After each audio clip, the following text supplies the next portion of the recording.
hands up, hands up in the air, because we are now on Wednesday, and I'm doing good on these videos tonight. It's pretty late. We're getting there. It took me a little while to upload some stuff, so I could do 2 at a time without overloading the system. So we are at Math Minute 66. Let's get her going.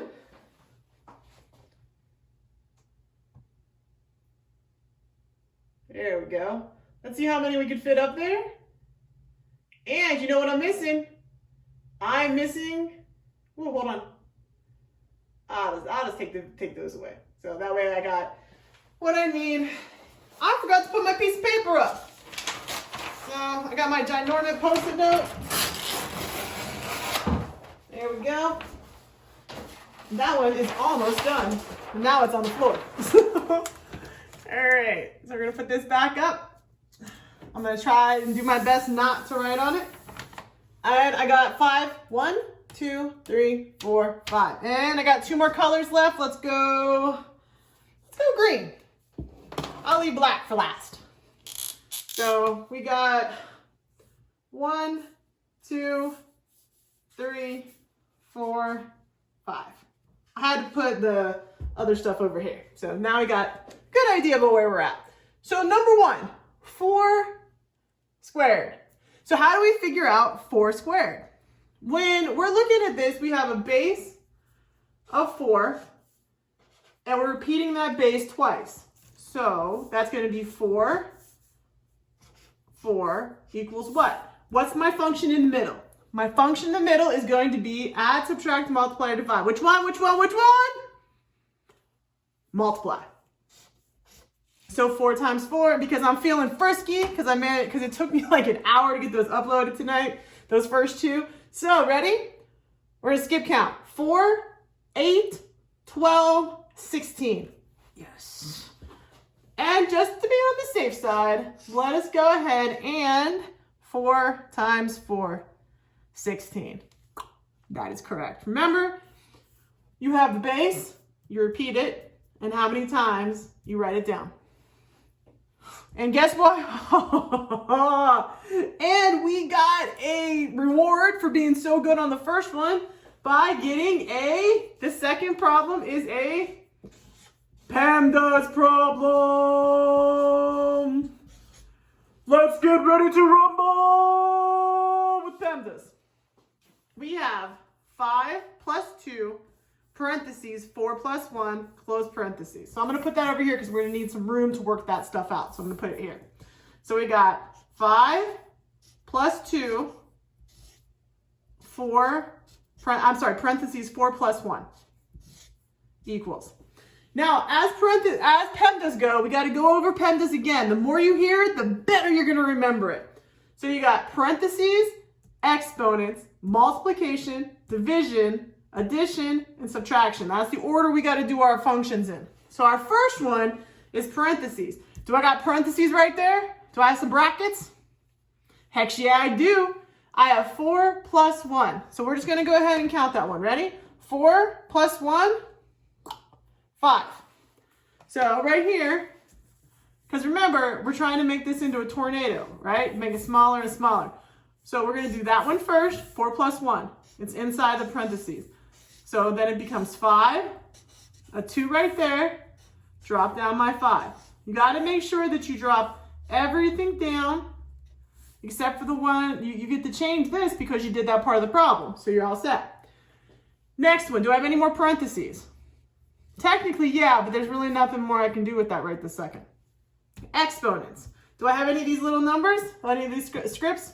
Nope, don't got it. So no more parentheses, no more exponents. So now I'm on to multiplication. So we learned this last night, or at least the video right before this one. You have 2 smack dab right up against 5. Remember, it's the butt cheek rule. If they're snuck together, then we do what? We multiply. So what is 2 times 5? This is another one we can go ahead and skip count. Ready? 2, we're going to count by 5s. 5, 10. So the answer is 10. But if you wanted to skip count by 2s, you can do that too. Ready? You put a 5 up, go 2, 4, 6, 8, 10. Either way, it's the same answer. We're going to go ahead and do this one next because that is a multiplication problem. So that becomes a 10. Then you drop down your plus sign and the 5. Do I have any more multiplication? Whoops, that doesn't look like a plus sign. There you go. No. Do I have any division? No. Do I have any addition? Yes. So what is 5 times 10? Not times 10. 5 plus 10. So you got, ready? Count up. So we have 10, 11, 12, 1. I was doing time. 10, 11, 12, 13, 14, 15. So our answer is 15. And it looks like a tornado. We got smaller and smaller. We went down to our original answer. So our answer is supposed to be 15. That was the coronavirus way of doing it. I'm going to do it here on my photo math to make sure. So take your time and put it in your photo math slowly and carefully. So I got 5 plus 2, parentheses, 4 plus 1, close parentheses. And on mine, what did it give you? It gave you 15. Yes, good job for us. Now, over here.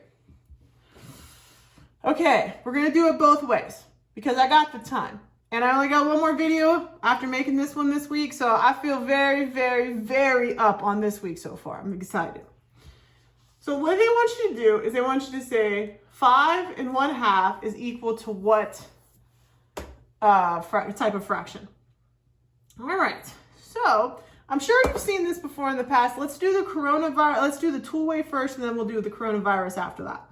So we're gonna put it in our photo math. We're gonna put in, and what are we gonna put in spot of that? We're definitely not putting in a question mark, no. If we do not know something, what do we put in? We put in a letter. So we're gonna put a D. I like D's, so we'll put a D. So on our photo math, we're gonna put in, see, I kept playing with it. Here's the cap, put it up here so I don't play with it anymore. Okay, I'm gonna put in 5. Now I'm gonna put my fraction symbol, and I'm gonna put 1/2 equals, I'm gonna put another fraction symbol, I'm gonna put a D at the top, I'm gonna go to the bottom, and I'm gonna put a 2. So I know now that the question mark, or what we say is D, is gonna be 11, based on our tool. But, just so we understand what the tool is doing, what you do when you have a fraction, when you have a mixed number like that, you have a 5 1/2.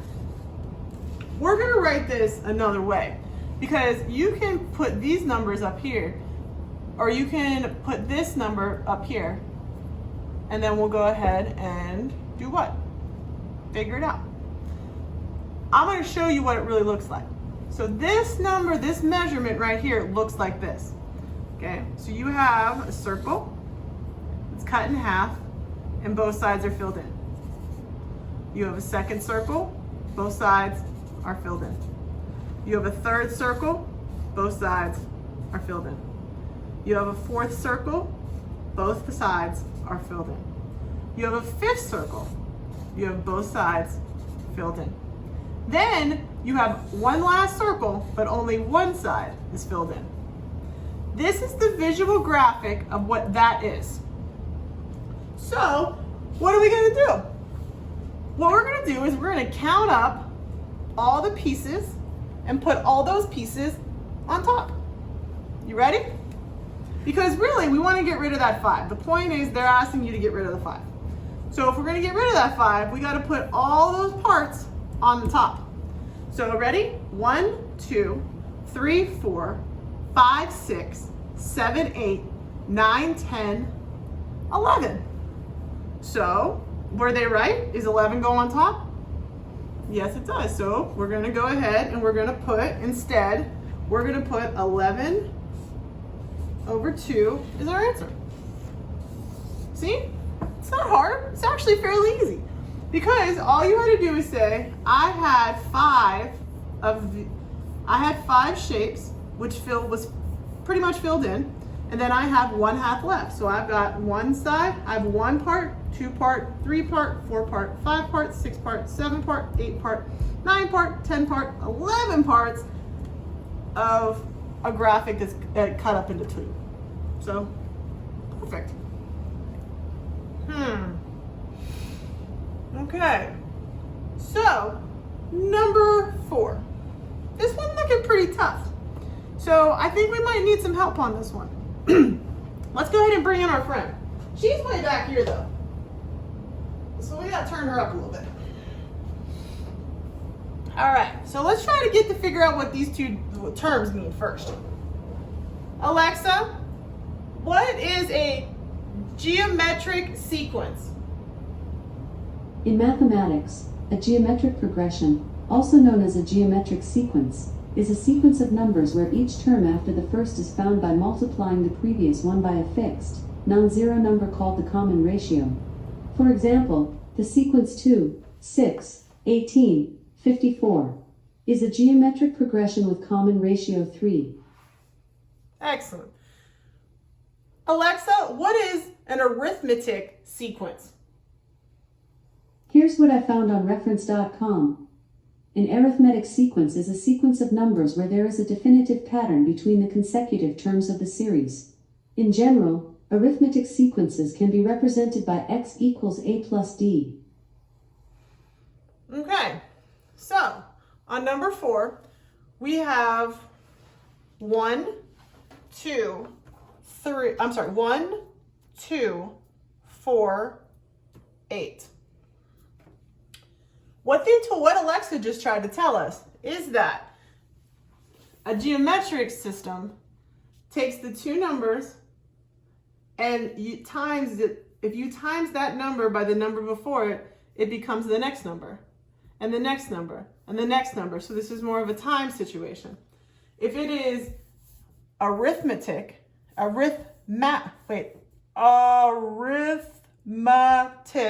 sequence, then that is adding it. This is more of a timesing thing. So when we look at this system right here, we have 1 times 2 is 2. 2 times 2 is 4. 4 times 2 is 8. 8 times 2 is 16. 16 times 2 is 36. So is that going up by timesing or by adding? It's going up by timesing. Because you can find a sequence in which it's timesing by the same number. So 1 times 2 is 2, 2 times 2 is 4, 4 times 2 is 8, 8 times 2, and it just keeps timesing it by 2. We are on the geometric sequence instead of a arithmetic sequence. That one is super complicated, and I'm not sure I would have gone over that in class just yet, but just so we're on the same page, we had the time to mess with it. So that is our answer. Write 1/3 as a decimal. After that hard one right here, this one was fun, this was fun, that was fun. This is going back to fun because this was not as fun. Write 1/3 as a decimal. So we know that this problem isn't just 1/3. This problem can look like 1 divided by 3. And that's all we have to do to make this fraction into a decimal. You just take the top number divided by the bottom number, and that will give you the decimal. So I have 1 divided by 3 equals 0.3 repeated. Or it could be 0.3333333. I'm not writing any more 3's because you know what'll happen? I'll write on my wall again for like the 5th time. So no. So all you have to do when you have a fraction, you want to make it a decimal, you just divide the top number by how many. You can take the parts divided by the whole. You're all set. It gives you a nice, beautiful fraction. I'm sorry, it gives you a nice, beautiful decimal. And that takes care of our first 5. Not bad, people, not bad. And I'm not electrocuting myself still. That's amazing. So, yeah, I had a pretty good weekend while we have time to, sit around, chit-chat about nothing while I'm putting this back up here. Yeah, I had a good weekend. I went to the grocery store trying to find that stuff for your science stuff, but It wasn't anywhere. I had to rework everything this weekend after all my plans. But you know what they say about the best laid plans. So it doesn't always work out the way you planned. You just got to make it work. And that's what we do. We try to make things work. Now I'm going to take this up. Ooh, we got a lot. I think we're going to have to get another piece of paper on this one. So I'll do these first couple, and then I'll put up a new piece of paper because this one has a lot of talking on it. All right. Okay. Which one is the greater? It's a monster question. Yes. So on this one up here, we have to take these, ones, and we have to make them into decimals. Just like we made the decimals down here, that last problem, we got to do exactly the same thing. So how do I going to put these down? I'm going to put I'm going to put 22 divided by 30 and get an answer. And then I'm going to take 7 divided by 11 and get an answer. So I'm going to take those two separate problems. And no, we're not doing division in our heads. We're doing it up here. So we have 22 divided by 33. And that is up here. Oh, this is going to be a fun one. This one here is going to be 0.6666 repeated. Okay. The next one down is going to be 7 divided by 11. And that's going to be 0. No, there's no way that's correct. That is correct. They tricked me. All right, so it's 6, 3, 6, 3 repeated. Okay, so now we can go ahead and bring out our monster and figure out what's going to work. We have the 2 zeros because our decimals are lined up. So these 2 zeros, moot point. Decimal points, good. The 2 6s, doesn't matter. We have 2 different numbers. Which one is bigger, the 6 or the 3? Would you rather have $3 or would you rather have $6? Which one's bigger? That one is bigger. So let's pull our monster out. And our monster is going to want to eat raw. Let's give him some blood dripping out. Give him a little horn. There you go. It's going to want to eat the 22 over 33. So, good for us. Finally, we have area. Love area. It's fun. And look, it's a square right there. Remember when we talk about square roots and squares and cubes? That's what that means over there. So what is the area of the rectangle? So you have a rectangle over there. You can barely see it. So I'm going to put it over here. So our rectangle has 9 centimeters on the bottom and 6 centimeters on the side. This one, when you have an area of something, you have to do length times width. So this is the length, which is 9. So you're going to do 9 times 6 equals. Well, what is 9 times 6? Get your calculators out. You should all have your tools right in front of you so you can do this with me. So you have 9 times 6 equals 54. Now you have to put 54 centimeters squared. But because we haven't, I was just about to do the perimeter right here. I'm glad I looked because we would have done the problem first. Okay, what is the perimeter of the rectangle shown in question 7? So here is the perimeter is the outside edges. Okay, so if this is 9, this is 9. If this is 6, straight across, that would be 6. Now, a perimeter is you have to add all the sides together. So on the perimeter, you have 6. So you took care of that side. Then you have 6. You took care of that side. Then you have to add the other 2 sides, which is 9. Took care of that side. And then you got to take care of this side, 9. Now, when you add all those numbers together, so you got to add them all together. So you got to get 6 plus 6 plus 9 plus 9. And that would be 30. Just so we can find the middle ground here for some things, is that just so you're aware of what you're counting with perimeter, this line on the outside. That's what you're counting, is this actual line. The two, okay, just that one-dimensional line. When you are doing area though, you're cutting up, okay, so let's 1, 2, 3, 4, 5, 6. Okay, so there's 6 blocks, okay? And then you're gonna cut this top stuff into 9s. 1, 2, 4, 5, 6, 7, 8, 9. I know my lines are horrible and I'm sorry. But when you're talking about this calculation here for area, you're counting how many little boxes there are, okay? And that's what this calculation is, the whole area, the whole amount of space inside that shape.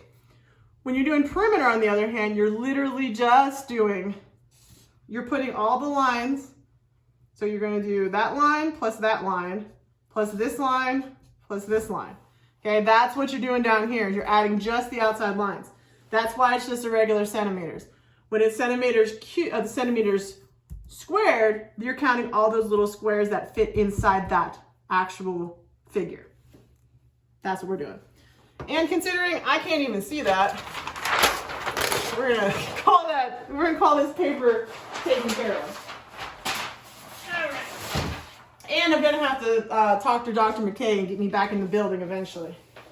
Oh, because I literally have 2 pieces of paper left here on this one. But I have more. I've been storing all of my school stuff in my extra bathroom. So that actually has been worked out pretty well for me.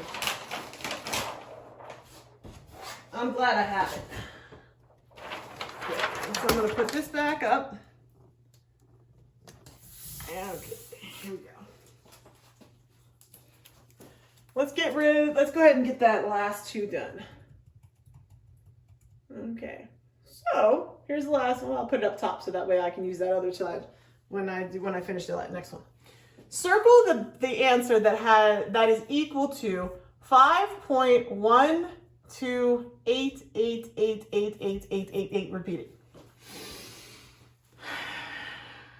Okay, so we want to compare this number to what all of these numbers look like. So let's go ahead and write them out. A, you have 5.128. And then it says repeated, right? But you see that line over top? That means repeated. We had talked about that. But that means all 3 numbers are repeated. So that means that it looks like this.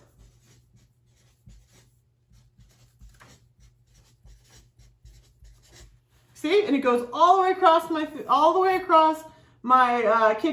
the way across my living room, and all the way out forever that way.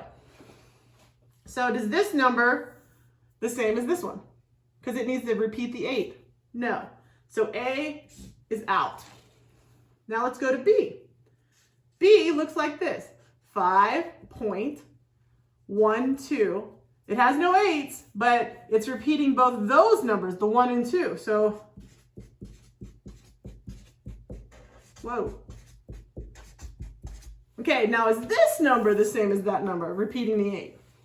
There's not even any 8s in that number, so that one, not happening. All right, the next one is C is 5.1288.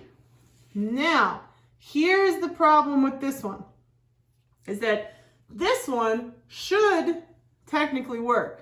But remember what the value is. They want 88 to repeat. And while that does look pretty good, D technically is our correct answer. Because this one here, the values of 88 repeat. Up here, the values of what repeat?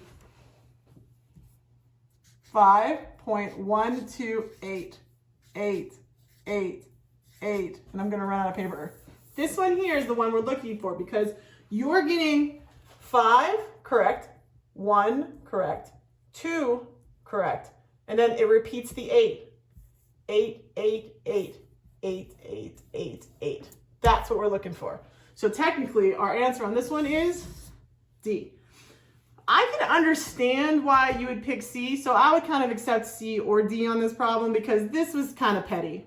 It's petty for them to do it like that. So, but this one is technically the correct one. round this number to the nearest hundred. Okay, so they're rounding 1,286. And they want you to round it to the nearest hundred. So we have ones, tens, hundreds. When you're trying to round this number, you have to look to the number right beside it to the right. And if it's 5 or higher, this turns into a 3.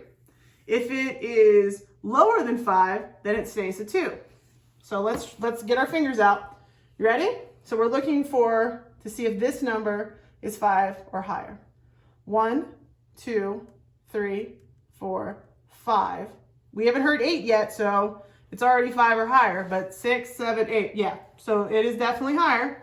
Since 8 is higher, you're gonna turn these ones into zeros and make that a 3. So this becomes 1,300. Excellent. That was good. You feel good about that one? I feel that was pretty good. This one was pretty tricky. That one above there with the geometric sequencing, that one was pretty tricky too. But we did good today. I think we reasoned these out. We were very rational human beings. So good. Let's get that last one in for the week. And I have one more marker left. We'll go from there. Good luck, Godspeed. Stay healthy. See you tomorrow.